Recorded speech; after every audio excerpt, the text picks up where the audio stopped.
What if the most powerful weapon in the Middle East was never a missile, never a nuclear warhead, and never a single soldier, but a threat? A threat so old, so rehearsed, and so deeply believed that the entire world built its energy policy around it for 40 years. And what if that threat just died? Not on a battlefield, not in a negotiation room, but through 400 kilometers of pipe buried quietly beneath the Arabian Peninsula. Here is what just happened. The United Arab Emirates, a country smaller than the state of Maine, just dismantled the single most dangerous piece of strategic leverage Iran has held over the global economy since the 1980s. And it did not take a war to do it. It took a decision. A calm, calculated, almost surgical decision that has permanently changed the geography of power in the Persian Gulf. To understand why this matters so much, you have to go back to the beginning. For 4 decades, the Islamic Republic built its entire regional strategy around one simple idea. We sit next to this strait, we can close it. And if we close it, we can freeze the global economy until the world gives us what we want. It was not a subtle strategy. Iranian military commanders said it out loud. They threatened it during sanctions pressure. They threatened it during nuclear negotiations. They threatened it whenever American aircraft carriers moved closer to their waters. And the world listened. Because the threat was real. Iran spent enormous resources making that threat credible. Fast attack boats that could swarm tankers before any naval escort could respond. Coastal missile batteries pointed directly at the approaches to the strait. Submarines, called the Ghadir class, positioned along the seabed to threaten any vessel moving through those narrow lanes. Mines, lots of mines. Cheap, effective, terrifying devices that could be scattered across a shipping lane in hours and take weeks to safely clear. It shaped how every country approached negotiations with Tehran. It shaped how oil markets priced risk. It shaped American naval deployments, Saudi military spending, and Kuwaiti foreign policy. And now it is gone. Not weakened, not reduced, gone. The United Arab Emirates formally exited OPEC, the organization that had governed global oil production coordination for 6 decades, the cartel that set production limits and managed supply to keep prices stable, lost one of its most significant members. But the OPEC exit was only the first move. The more devastating piece of the strategy was what came with it. The UAE activated the Fujairah pipeline. This is a 400-kilometer infrastructure project that runs from Abu Dhabi's interior oil fields directly to the Fujairah terminal on the coast of the Sea of Oman. It moves up to 1.8 million barrels of oil per day. And it does something that Iran never anticipated would actually happen at scale. It routes UAE oil completely around the Strait of Hormuz. The pipeline does not go through the strait. It does not go through the Persian Gulf's confined waters at all. It goes overland through UAE territory to a coast that sits entirely outside the range of every Iranian naval capability that was built specifically to threaten ships moving through those waters. This is what geo-economic warfare looks like when it works perfectly. No shots fired, no soldiers deployed, no crises managed in real time, just infrastructure deployed patiently over years that renders an adversary's most powerful weapon into an expensive bluff. But the UAE did not stop there, because the pipeline alone, as powerful as it is, only solves the transit problem. What the OPEC exit solved is something even bigger. For years, OPEC's production allocation system kept member countries below their actual production capacity. The UAE has the infrastructure and the proven reserves to produce roughly 5 million barrels of oil per day. Under the cartel framework, countries that needed high prices to fund expensive governments and expensive proxy forces had significant influence over where those production ceilings landed. Iran was one of those countries. Its entire government budget, its military spending, its network of armed proxy groups across the Middle East, all of it depended on oil revenue. And oil revenue depends on price. And price, in an artificially constrained market, stays elevated enough to fund things that would be impossible if production were allowed to run free. The UAE's exit from OPEC does not just mean more UAE oil. It means that the price premium that was quietly subsidizing Iran's military apparatus through the mechanism of supply restriction no longer has the same structural support. The UAE can now produce at full capacity, 5 million barrels per day, unrestricted, flowing into global markets. The economic logic here is precise and brutal. Iran's oil revenue is being attacked from two directions at once. Its ability to sell oil is being blocked by sanctions enforcement and naval interdiction, and its ability to benefit from the resulting scarcity is being cancelled by UAE production filling the gap.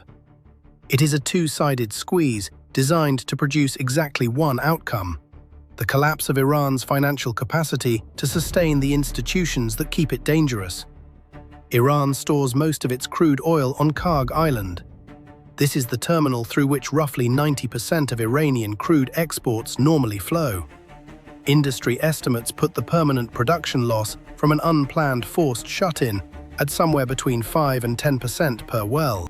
Multiply that across a national oil industry already weakened by years of sanctions limiting the import of maintenance equipment and technical expertise, and you are looking at a permanent reduction in Iran's long-term revenue capacity.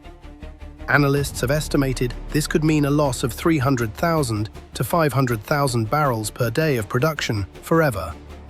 $9 to $15 billion of annual revenue gone permanently, regardless of what diplomatic agreement eventually ends the current conflict. This is not a temporary setback. It is a structural wound to Iran's economic future that cannot be healed by signing a deal or lifting a sanction.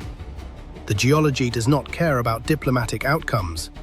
Once water moves into the producing zone, it stays. And the storage tanks on Karg Island were filling up fast. Now think about what happens downstream when Iran's oil revenue disappears. Iran did not build its influence in the Middle East by fighting wars directly. It built influence by funding other people to fight. Weapons purchases, logistics, communications, drone technology, missile systems, none of it is free. All of it comes from somewhere. This is not theory. This is how human organizations work. You can be deeply ideologically committed to a cause and still not be able to maintain a military operation without a paycheck, without ammunition resupply, without fuel for your vehicles. Ideology does not replace logistics, and logistics costs money.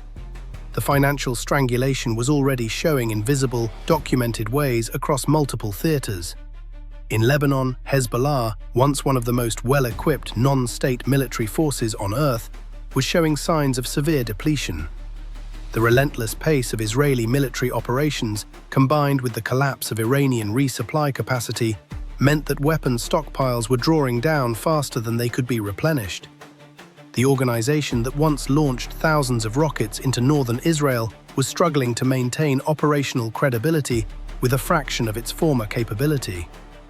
In Yemen, the Houthis, who had spent years threatening to close the Bab el-Mandeb Strait as Iran's backup choke point if Hormuz ever came under pressure, were making statements that revealed their actual condition far more clearly than any external assessment could. The financial and material support from Iran had stopped flowing. Ammunition was becoming scarce. The grand threat to paralyze global shipping in solidarity with Iran was not being activated because the organization making the threat no longer had the operational resources to execute it credibly. A proxy force with empty supply lines is not a proxy force. It is a collection of armed individuals making individual survival calculations. And those calculations change rapidly when the institutional structure that was paying them and supplying them goes silent. The financial strangulation is permanent in a way that military pressure alone is not. Inside Iran itself, the pressure was translating into institutional fracture at levels that were becoming publicly visible. The Islamic Revolutionary Guard Corps, the IRGC, is not a unified monolith. It is a collection of factions with different interests, different power bases, and different calculations about what Iran's survival requires. When resources are abundant, those factions are managed. Everyone gets enough. The patronage system functions. Loyalty is maintained because the cost of defection is higher than the reward. When resources collapse, the patronage system breaks. The factions that receive less than they need to maintain their operations stop calculating loyalty in the same way. And the competition between factions, between those who want to escalate and those who want to negotiate, between those whose power depends on the conflict continuing and those whose survival depends on it ending, becomes more visible, more disruptive, and more dangerous to the coherence of the institution itself. Security forces that are not being paid, not being fed, not being supplied, do not maintain institutional discipline indefinitely. History offers no examples of security services that held together purely on ideology after the material support structure collapsed. At some point, individual soldiers start calculating personal survival, and when enough of them reach that calculation simultaneously, the suppression architecture that keeps the regime in power loses its teeth. Iran was not at that point yet, but the distance between where it was and that threshold was measurably shorter than at any previous point in the conflict. Meanwhile, the domestic civilian population was experiencing the pressure in ways that translated directly into political risk for the regime. The Iranian government announced a 30% discount for households that voluntarily reduced their electricity consumption. The framing was patriotic, sacrifice for the national cause. The reality was different. The power grid did not have enough generation capacity to meet normal demand. The fuel inputs required to run power plants were not arriving at sufficient rates. The infrastructure was under strain from multiple directions simultaneously. A 30% discount is not a policy choice that governments make when they have options. It is a demand management tool that governments reach for when they cannot increase supply and cannot admit the truth publicly. The discount was Iran's government telling its population to use less electricity because it could not generate enough, dressed up in language about national solidarity to obscure the admission. There is something almost familiar about that kind of official framing, the way institutions describe a failure as a choice, a shortage as a sacrifice, a collapse as a contribution.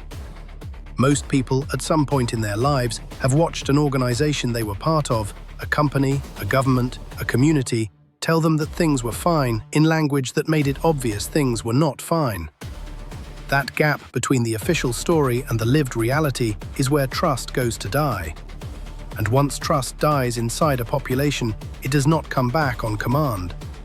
The social pressure does not detonate like a bomb. It accumulates like water behind a dam. Every blackout, every price that doubles overnight, every confiscated property adds to the pressure behind that dam without offering any visible outlet. None of this happened by accident, and none of it will reverse easily. The UAE's strategy here was not improvised in response to the current conflict. It was built over a decade. The Fujairah pipeline was not rushed into service overnight. It was developed precisely because Emirati strategic planners understood what it would eventually mean, that the day would come when having a bypass route would be the difference between leverage and vulnerability. The OPEC exit was not a spontaneous decision. It was the execution of a long-developing position, timed with careful calculation. The Abraham Accords gave the UAE the regional alignment structure to make these moves without isolation. Korean air defense systems and Israeli intelligence integration gave it the security confidence to take risks that smaller states could not afford. A decade of deliberate, patient investment in infrastructure, military capability, diplomatic positioning, and strategic alignment converged in this moment. The result is a permanent change in the energy geography of the Persian Gulf. The world now knows the Strait of Hormuz can be bypassed. The infrastructure exists, it is operational, and it is inside secure territory. Every future calculation about Iranian leverage over global energy must now account for the fact that the bypass exists. That is what permanence means in geopolitics, not just winning the current confrontation, but changing the underlying map. The theory of pressure-based negotiation is straightforward. You impose costs until the costs of resisting exceed the costs of making the agreement. The negotiation window running in the background of all this financial and military pressure is where this logic produces its output. Storage filling on Karg Island, revenue disappearing, proxies going quiet, security forces approaching the threshold where wages go unpaid. The UAE exited OPEC and uncapped its production. The Fujairah pipeline is moving oil around the strait, Iran's 40-year threat has been reduced to an ordinary bluff. China is reorienting its oil purchases toward legal, stable UAE supply. The weapon was infrastructure. The battlefield was economics. The Strait of Hormuz threat is gone because the hostage is no longer in the room. And that raises a question worth sitting with. When a country spends 40 years building its entire strategic identity around a single threat, and that threat is quietly made irrelevant, not by force, but by a pipeline, what does it do next? What does any institution do when the thing it built its power around stops working? That is not a question with a clean answer, but it might be the most important question in the Middle East right now.